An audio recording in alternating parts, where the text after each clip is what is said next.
bacaan Alkitab kita dari kitab Keluaran 39. Membuat pakaian imam dari kain ungu tua, kain ungu muda, dan kain kirmisi dibuat merekalah pakaian jabatan yang dipakai apabila diselenggarakan kebaktian di tempat kudus. Juga dibuat mereka pakaian-pakaian kudus untuk Harun seperti yang diperintahkan Tuhan kepada Musa. Dibuatnyalah baju efod dari emas, kain ungu tua, dan kain ungu muda, kain kirmisi, dan lenan halus yang dipintal benangnya. Mereka menempa emas papan dan dipotong-potongnya itu menjadi benang emas untuk dipakankan pada kain ungu tua, pada kain ungu muda, pada kain kirmisi, dan pada lenan halus buatan seorang ahli.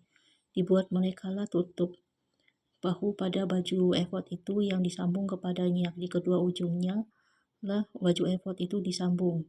Sabuk pengikat yang ada pada baju efod itu adalah seiras dan sama buatannya dengan baju efod itu, yakni dari emas, kain ungu tua, kain ungu muda, kain kirmisi, dan lenan halus yang dipintal benangnya, seperti yang diperintahkan Tuhan kepada Musa.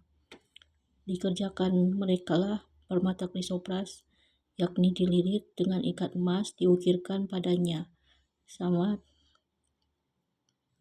nama para anak Israel yang diukirkan seperti meterai. Ditaruhnyalah itu pada kedua tutup bahu baju efod sebagai permata peringatan untuk mengingat orang Israel seperti yang diperintahkan Tuhan kepada Musa.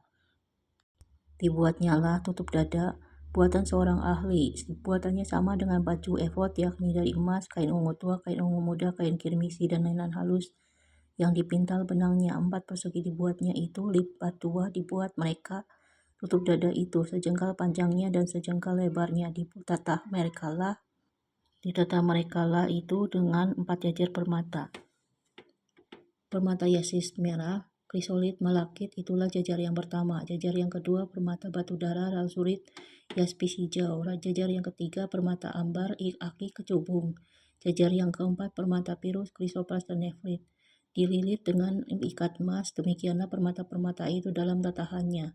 Sesuai dengan nama para anak Israel, permata itu adalah 12 banyaknya, dan pada tiap-tiap permata ada diukirkan seperti meterai nama salah satu suku dari yang 12 itu.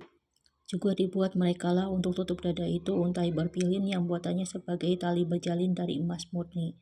Dibuat merekalah 2 ikat emas dan 2 gelang emas, dan kedua gelang itu dipasang pada kedua ujung tutup dada. Dipasang merekalah kedua untai emas yang berjalin itu pada kedua gelang itu di ujung tutup dada. Kedua ujung lain dari kedua untai berjalin itu dipasang merekalah pada kedua ikat emas itu. Demikianlah dipasang pada tutup bahu baju efod di sebelah depannya. Dibuat merekalah 2 gelang emas dan dibubuh pada kedua ujung tutup dada itu pada pinggirnya yang sebelah dalam, yang berhadapan dengan baju efod. Juga dibuat merekalah 2 gelang emas dan dipasang pada kedua tutup bahu baju efod di sebelah bawah pada bagian depan dekat ke tempat persambungannya, di sebelah atas sabuk baju efod. Kemudian diikatkan merekalah tutup dada itu dengan gelangnya kepada gelang baju efod dengan memakai tali ungu tua, sehingga tetap di atas sabuk baju efod, dan tutup dada itu tidak dapat bergeser dari baju efod seperti yang diperintahkan Tuhan kepada Musa. Dibuatnyalah gamis baju efod buatan tukang tenun dari kain ungu tua seluruhnya. Leher gamis itu di tengah-tengahnya seperti leher baju sirah. Lehernya itu mempunyai pinggir sekelilingnya supaya jangan koyak. Dibuat merekalah pada ujung gamis itu buah delima dari kain ungu tua, kain ungu muda, dan kain kirmisi yang dipintal benangnya. Dibuat merekalah giring-giring dari emas murni, dan ditaruhlah giring-giring itu di antara buah delima pada ujung gamis itu, berselang-seling di antara buah delima itu, sehingga satu giring-giring dan satu buah delima selalu berselang-seling pada sekeliling ujung gamis yang dipakai apabila diselenggarakan kebaktian, seperti yang diperintahkan Tuhan kepada Musa. Dibuat merekalah kemeja dari lenan halus buatan tukang tenun untuk Harun dan anak-anaknya.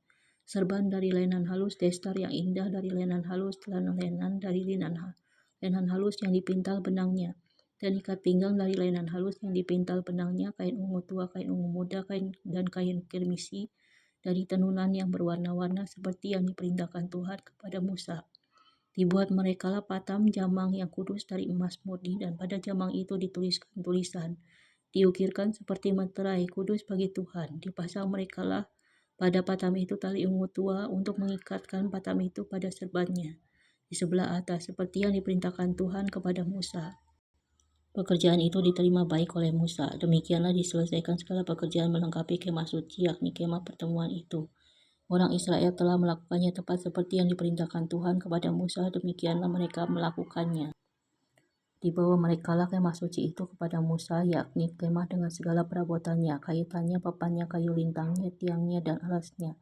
Tudung dari kulit domba jantan yang diwarnai merah, tudung dari kulit lumba-lumba, tabir penudung, tabut hukum Allah dengan kayu-kayu pengusungnya, dan tutup pendamaian. Meja segala perkakasnya dan roti sajian, kandil dari emas murni, lampu-lampunya, lampu yang harus teratur di atasnya dan segala perkakasnya. Minyak untuk penerangan, mesbah dari emas, minyak urapan, lukupan dari wangi-wangian, tirai pintu kemah. Mesbah tembaga dengan kisi-kisi tembaganya, kayu-kayu pengusungnya, dan segala perkakasnya, bejana pembasuhan dengan alasnya. Layar pelataran, tiangnya dan alasnya, dan tirai untuk pintu gerbang pelataran, talinya dan patoknya, segala perkakas untuk pekerjaan mendirikan kemah suci, yakni kemah pertemuan itu, pakaian jabatan yang dipakai apabila diselenggarakan kebaktian di tempat kudus, pakaian kudus untuk imam Harun, dan bagian anak-anaknya untuk memegang jabatan imam, tepat seperti yang diperintahkan Tuhan kepada Musa. Demikianlah dilakukan orang Israel. Segala pekerjaan melengkapi itu, dan Musa melihat segala pekerjaan itu. Dan sesungguhnya lah mereka telah melakukannya seperti yang diperintahkan Tuhan, demikianlah mereka melakukannya. Lalu Musa memberkati mereka. Kesimpulannya, ketika seluruh pekerjaan kemah suci diselesaikan tepat seperti perintah Tuhan, kita belajar bahwa ketaatan dalam hal-hal kecil sekalipun adalah bentuk pengorbanan kepada Tuhan.